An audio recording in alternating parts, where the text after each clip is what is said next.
कराची तैयारा हादसे में अहम इंकशाफात सामने आए हैं। लैंडिंग से पहले जहाज की मतलूबा रफ्तार और बुलंदी ज्यादा थी। एयर ट्रैफिक कंट्रोल ने 2 बार पायलट को स्पीड और बुलंदी कम करने का कहा। पायलट ने कहा कि वो बुलंदी और रफ्तार को संभाल लेगा। 2 बार की याद दहानी के बाद भी पायलट जहाज को मतलूबा बुलंदी और रफ्तार पर न लाया। इसी पर बात करने के लिए हमारे साथ मौजूद हैं wing commander Asim Nawaz, anchor person Moeed Pirzada और ब्यूरो चीफ इस्लामाबाद सुहेल भट्टी साहब ने हमें ज्वाइन किया है। विंग कमांडर आसिम नवाज साहब से शुरू करते हैं। आसिम नवाज साहब, बताइएगा तैयारा हादसे की क्या वजूहात हो सकती हैं आपके मुताबिक? बिस्मिल्लाहिर्रहमानिर्रहीम। ये एक चेन ऑफ इवेंट थी। इस जहाज का क्रैश, जब जहाज लाहौर से कराची आया तो इसने अपनी डिसेंट काफी लेट स्टार्ट की और उस जहाज का एक प्रॉपर प्रोफाइल होता है कि 3 माइल चाहिए उसको 1000 डिसेंट करने के लिए। इस जहाज ने लेट डिसेंट किया है और जब वो पहुंचा है 10,000 पे तो उस वक्त उसको ATC ने कॉल दी कि आप काफी हाई हैं, इस अप्रोच से आप लैंड नहीं कर सकते। उसने पायलट को कहा कि आप यहाँ एक 360 डिग्री टर्न मारें और अपनी हाइट चूज करके प्रॉपर प्रोफाइल पे आए। उसने वो टर्न नहीं किया, but he try to make out of this thing कि इस हाई ऑल्टीट्यूड से उसने कहा मैं डाइव कर लूंगा और जाके मैं लैंड कर लूंगा। लेकिन जब आप जहाज का हाइट ज्यादा तेजी से लूज करते हैं तो जहाज की स्पीड बढ़ती है। तो इस स्पीड बढ़ते बढ़ते उसकी इतनी स्पीड बढ़ गई कि वो लैंडिंग गियर डाउन करना भूल गया और उसने प्रॉपर आके आइलैंड पे जब लैंडिंग के लिए आया है तो उसकी गियर अप थे और जहाज की स्पीड बहुत ज्यादा थी। और फिर जहाज जब लैंड किया है तो स्पीड वॉश होते होते वो 4500 फुट रनवे पहले गुजार चुका है। उसके बाद क्योंकि उसके गियर डाउन नहीं थे तो उसके दोनों इंजन रनवे से टकराए, जहाज ने बाउंस किया, दोबारा फिर जहाज जमीन से टकराया, रनवे से फिर बाउंस किया है। उस वक्त जहाज को उसको पता चला कि मेरे तो गियर डाउन नहीं है, तो पायलट ने कंफ्यूजन में आके उस वक्त उसने फुल पार खोली, जिसको कहते हैं TOGA, take off go round thrust. उससे जहाज की स्पीड तो बढ़ गई, जहाज टेक ऑफ कर गया, लेकिन उस वक्त दोनों इंजन डैमेज थे। जब डैमेज इंजन के साथ उसने टेक ऑफ किया तो 1800 फुट तक गया तो उसको कोई थ्रस्ट मिला। मीनवाइल वो दोनों इंजन फ्लेम आउट होना शुरू हो गए और वो 1800 फुट पे जाकर दोनों इंजन फ्लेम आउट हो गए। उस वक्त उसने ATC को बताया कि मैं गो राउंड कर रहा हूँ और मैं दोबारा ट्राई करता हूँ लेने के लिए, स्टेबलाइज अप्रोच करता हूँ। लेकिन क्योंकि एयर में जाकर उसके दोनों इंजन फेल हो गए और फिर उसके पास सिर्फ 1800 फुट है जहाज को पूरे को 360 डिग्री टर्न करने के लिए और उसको काफी रेडियस ऑफ टर्न भी चाहिए होता है, तो जहाज ने टर्न करने की कोशिश की और जहाज ने उसके बाद क्योंकि इंजन की पावर नहीं थी वो जहाज ने डिसेंड करना शुरू कर दिया। और उसकी प्रोफाइल से और उसकी वीडियो से भी पता चलता है कि जहाज के पास इंजन में पावर नहीं थी, लिहाजा वो जाके बिल्डिंग में टकरा गया। अभी यहाँ पे जो सवाल पैदा होता है कि अगर आपकी प्रॉपर ट्रेनिंग है और आप अगर एक प्रोफाइल पे नहीं है तो उसको कहते हैं अनस्टेबलाइज अप्रोच, और अनस्टेबलाइज अप्रोच पे landing is banned, you can't land the aircraft, you have to make a stabilised approach. उसको टावर ने जब कहा कि आप हाई हो तो आप उसे कहा नहीं, I will try to make landing out of it. तो ये चेन ऑफ इवेंट्स है कि ये एक हैबिट क्रिएट होगी पाकिस्तान के अंदर। सरकारी एयरलाइन PIA तो लोगों के चेक एंड बैलेंस नहीं है और उसके बाद लोगों के स्टैंडर्ड प्रोसीजर भी फॉलो नहीं करते। तो यहाँ एक बहुत अहम बात मैं आपको बताना चाहता हूँ कि ये ओवरनाइट एक्सीडेंट नहीं होता, एक्सीडेंट के पीछे एक बहुत बड़ी हिस्ट्री होती है।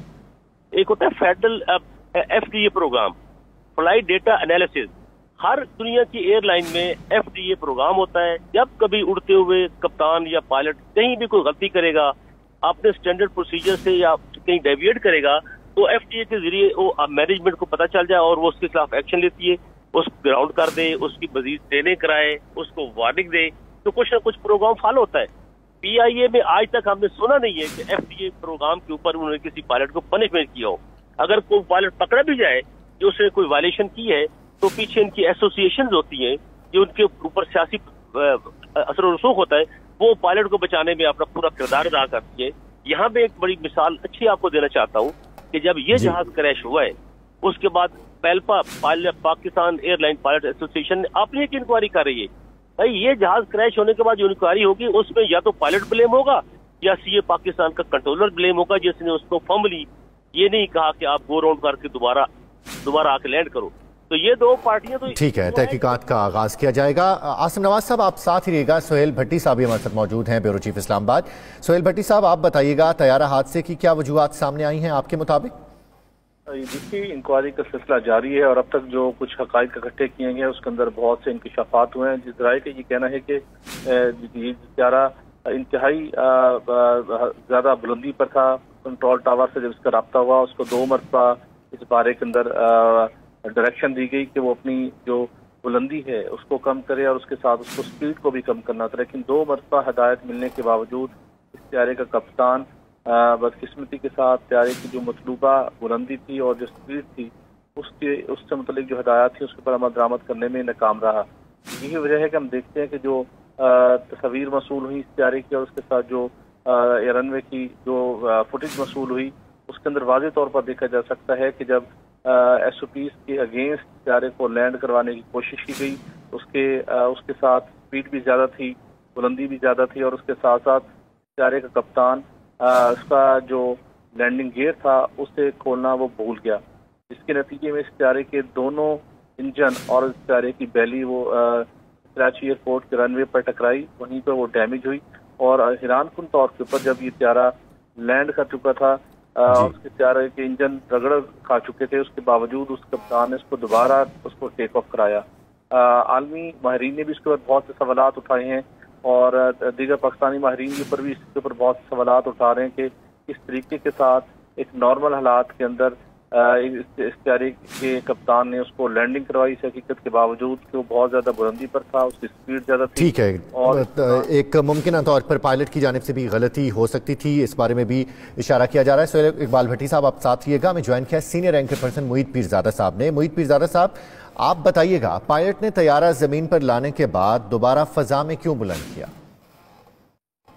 देखिए, हमारी पहली तो अंडरस्टैंडिंग यही थी कि लाहौर से अगर त्यारा निकला, वो चेक हुआ और फिर उसका लैंडिंग गियर नहीं खुला तो ये टेक्निकल एरर है और इंजीनियरिंग डिपार्टमेंट का फेलियर है, यही चीज सामने आ रही थी। लेकिन अब जो आई विटनेस अकाउंट्स हैं, जो सर्वाइवर हैं जहाज के, जो रनवे के ऊपर शवाहिद हैं, उनसे ऐसा ही लगता है कि पायलट इसमें एरर इन्वॉल्व है। और पायलट का जब कंट्रोल टावर से कराची में राब्ता हुआ इंस्ट्रूमेंट लैंडिंग सिस्टम के लिए, ILS के लिए, तो उस वक्त जहाज की बुलंदी जो थी, जो उसकी हाइट थी, उसकी जो स्पीड थी, वो रिक्वायरमेंट से बहुत ज्यादा थी और कंट्रोल टावर ने हैरानगी का भी इजहार किया। लेकिन पायलट ने कंट्रोल टावर को उस वक्त यही बताया कि वो इसको मैनेज कर लेगा। लेकिन देखिए कि पायलट ऐसा लग रहा है कि मैनेज नहीं कर पाए, उनकी असेसमेंट और जजमेंट गलत थी। बिकॉज कराची रनवे की टोटल लेंथ कोई 9,500 या 9,500 फुट है और उसके पहले 1,500 फुट में जहाज को रनवे को टच करना चाहिए, लेकिन जहाज ने कहीं 4,500 फुट पे 4,500 फुट के ऊपर जाके टच किया और वो बहुत स्पीड उसकी ज्यादा थी, जहां उसका बड़ा इम्पैक्ट हुआ है रनवे के ऊपर। वो चीज जो है उसकी फुटेज 92 में भी हासिल की है, उसके बारे में पता भी चल रहा है। वहां पर भी जो उसमें एक एरर नजर आता है कि जब वो जहाज ने लैंड कर लिया था, उसके दोनों इंजन जो है वो रनवे को लगे हैं, उसका पहली जो है उसने बॉडी में भी रनवे को टच किया, उसको उसका गियर नहीं खुला। गियर ना खुलना जो है उसके बारे में भी एक बहुत बड़ी कंट्रोवर्सी है।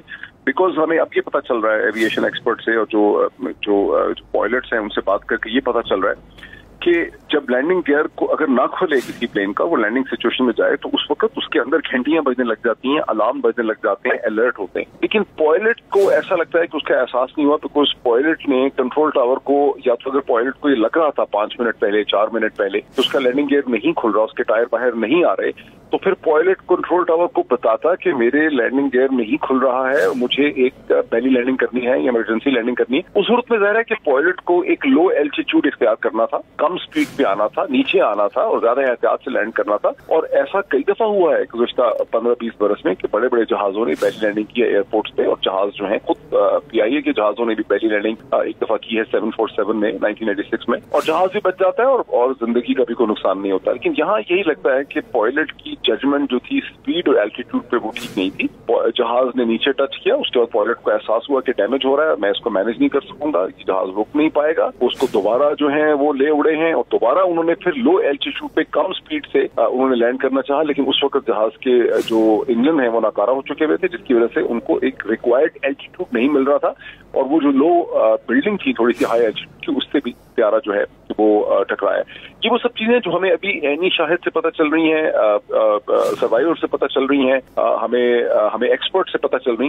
अब जो हतमी रिपोर्ट आनी है जाहिर है इंटरनेशनल एक्सपर्ट्स की, उसमें जाहिर है कि एयरबस के अपने एक्सपर्ट्स की भी आएगी, वो हमें ज्यादा क्लियरली पता चलेगा। अब तक के जो शवाहिद हैं उससे बदकिस्मती से यही पता चल रहा है कि यहाँ पर एक पायलट एरर या जजमेंट जो है उसका फ्लॉ जो है वो इन्वॉल्व। अब तक की जो शवाहिद हमारे सामने है उसमें 3 किस्म के शवाहिद हैं। एक तो जो रगड़ लगी है जहाज को, एक तो हमें ये चीज अच्छी तरह से पता है कि जहाज का जो पहला इम्पैक्ट हुआ है एयरबस का, वो कराची रनवे के ऊपर 4,500 फुट पे जाके हुआ है, जबकि उसको पहले 1,500 फुट के अंदर उसको ग्राउंड को टच करना चाहिए था। इससे यही पता चलता है कि पायलट को कॉन्फिडेंस था कि मैं स्पीड को और एल्टीट्यूड को मैनेज कर लूंगा, लेकिन जब उन्होंने लैंड किया है इन इफेक्ट तो वो स्पीड और एल्टीट्यूड को मैनेज नहीं कर सकती। पहला इफेक्ट है। सेकेंड है कि अगर पायलट जो थे वो पूरी तरह से कंट्रोल में थे उस वक्त, पूरी तरह से यानी फोकस थे को पायलट, तो उनको कम से कम 3, 4, 5 मिनट पहले ही पता चल जाना चाहिए था कि जहाज का लैंडिंग गियर जो है वो नहीं खुल रहा। अगर उनको पता होता तो वो फिर ग्राउंड को टच ना करते, क्योंकि और वो उसी वक्त कंट्रोल टावर को अलर्ट करते कि मेरा जो है लैंडिंग गियर नहीं खुल रहा है और मैं सेकंड अटेम्प्ट करूंगा, लो एल्टीट्यूड से करूंगा, लो स्पीड से करूंगा। ऐसी कोई एविडेंस बज़ाहिर जो हमें पता चल रही है वो उन्होंने नहीं की। इसका मतलब है कि वहां पर एक पायलट एरर जो है वो इन्वॉल्व है। उन्होंने ग्राउंड को टच किया, हाई स्पीड पे टच किया, दोनों इंजन वहां से टकराए, उनके टायर नहीं खुले, लैंडिंग गियर नहीं खुला, उनका जो बॉडी है जिसको उसकी पहली है प्लेन की वो वहां टच, उनके इंजन डैमेज हो गए। उसके बाद उन्होंने उड़ के दोबारा वहां से उठाया प्लेन को और उन्होंने कोशिश की कि वो वापस आए, लो एल्टीट्यूड से, कम बुलंदी से और कम स्पीड से लैंड करें, लेकिन उस वक्त तक उनके इंजन नाकारा हो चुके हुए थे, चुनाचे उनको वो रिक्वायर्ड हाइट नहीं मिल सकी जो रिक्वायर्ड हाइट उनको सेकंड लैंडिंग के लिए चाहिए थी, जिसकी वजह से बिल्डिंग से सिर्फ कोई 5,000 फुट दूर रनवे से जहाज जो है वो टकराया है बिल्डिंग से और जहाज जो है बदकिस्मती से हादसे का शिकार हो गया। यही चीज इस वक्त समझ आ रही है, लेकिन अब जाहिर है कि इसका एनालिसिस होगा ब्लैक बॉक्स का और इस पे एयरबस की अपनी रिपोर्ट आएगी, फिर हमें अपनी तौर पर पता चलेगा, लेकिन उसको तो 6 महीने लग जाएंगे। जहाज तो टच कर सकता है, पहली लैंडिंग तो जहाजों को कई दफा करनी पड़ती है। इस केस में भी अगर पायलट को कंट्रोल टावर को कुछ मिनट पहले पता होता, 7-8 मिनट पहले पता होता, 5 मिनट पहले पता होता कि जहाज का लैंडिंग गियर नहीं खुल रहा है, मतलब ये डिसाइड हो जाता कि बावजूद अटेम्प्ट्स के नहीं खुल रहा, तो फिर जाहिर है कि जहाज एक डिफरेंट मैनूवर के जरिए लैंड करता, जो कि जहाज ने सेकंड टाइम करने की कोशिश की। अब फर्स्ट टाइम यहाँ पर जो बहुत बड़ा सवालिया निशान है जिसका हमारे पास जवाब नहीं है, वो ये है कि एक्सपीरियंस पायलट थे, उनके साथ को पायलट भी थे, क्या वजह है कि उनको ये नहीं पता चल सका कि उनका लैंडिंग गियर नहीं खुल रहा। अब जो पायलट्स ने हमसे बात की है मुझसे ऑफ द रिकॉर्ड, उन्होंने कहा है कि जब आपका लैंडिंग गियर नहीं खुलता, उसको खोलने की कोशिश करते हैं तो जहाज की घंटियां बजने लग जाती हैं, तो जाहिर है कि पायलट और को पायलट को पता चलता है कि मेरा। ठीक है, बहुत शुक्रिया। असल हकायक जो हैं वो तहकीकात के बाद सामने आएंगे। विंग कमांडर आसिम नवाज साहब हमारे साथ मौजूद थे, ब्यूरो चीफ इस्लामाबाद से सुहेल भट्टी साहब ने हमें ज्वाइन किया हुआ था और सीनियर एंकर पर्सन मोहित पीरजादा साहब भी हमारे साथ मौजूद थे। आप तीनों का बहुत शुक्रिया इस हवाले से।